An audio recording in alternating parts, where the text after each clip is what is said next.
यार हर कोई ये बोलते देखना ये 71 महंगा है महंगा, कहाँ कहाँ का महंगा है देखो।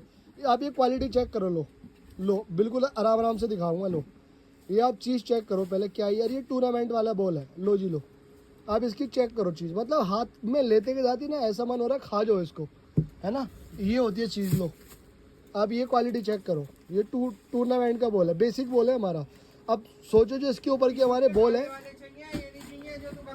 इसके जो ऊपर वाले बॉल है लीग है, टेस्ट है, सुपर टेस्ट है, सोचो वो क्या क्वालिटी का होगा हमारा, है ना। चीज़ है ना, देखो ये देखो क्वालिटी। ये 40 ओवर का बॉल है भाई जी, 35-40 ओवर है, ऐसे चलाएगा। और तुम खेलते हो 20-25 ओवर, आपसे हिलेगा भी नहीं है बॉल। लेकिन हम महंगे तो हैं भाई, क्वालिटी है तो महंगे तो हैं हम।